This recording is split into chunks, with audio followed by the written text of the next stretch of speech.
திருக்கோவிலூர் தொகுதி காலி என்ற அறிவிப்பை திரும்ப பெற சட்டப்பேரவை செயலகம் முடிவு எடுத்திருப்பதாக தகவல் கிடைத்திருக்கிறது. விவரங்களை வழங்குவதற்காக செய்தியாளர் ரமேஷ் இணைந்திருக்கிறார். ரமேஷ், கூடுதல் விவரம் என்ன?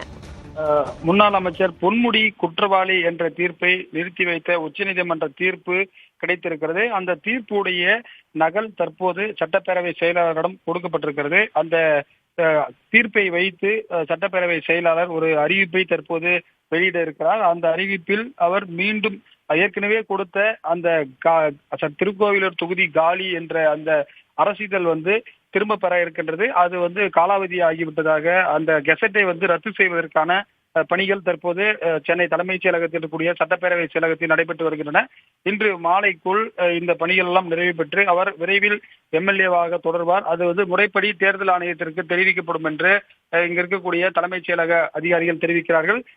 இது ஒரு முக்கியமாக தமிழக அரசியல் வரலாற்றிலே ஒருவர் தீர்ப்பு மீண்டும் அவர் தண்டனை உறுதி செய்யப்பட்ட பிறகு மீண்டும் உச்சநீதிமன்ற தீர்ப்பால் மீண்டும் அவருக்கு எம்எல்ஏ பதவி கிடைப்பது இதுவே முதல் முறை என்று சொல்கிறார்கள்.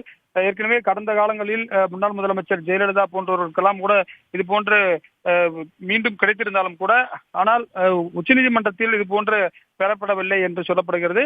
எனவே அவர் எம்எல்ஏவாக முன் தேதியிட்டு, அதாவது தீர்ப்பு தேதி வந்த நாளில் இருந்தே அவர் எம்எல்ஏவாக தொடர்வதற்கான அரசிதழ் ஓரிரு நாட்களில் வெளியாகும் என்று தெரிகிறது.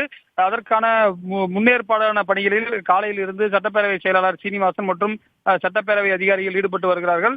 அந்த ஏற்கனவே வெளியிட்ட மார்ச் 5ஆம் தேதி வெளியிட்ட அரசிதழை ரத்து செய்து புதிய அரசிதழ் அவர் மீண்டும் எம்எல்ஏவாக தொடரலாம். அதே போல திருக்கோவிலூர் சட்டமன்ற தொகுதியில் அவர் மீண்டும் பணியாற்றலாம்.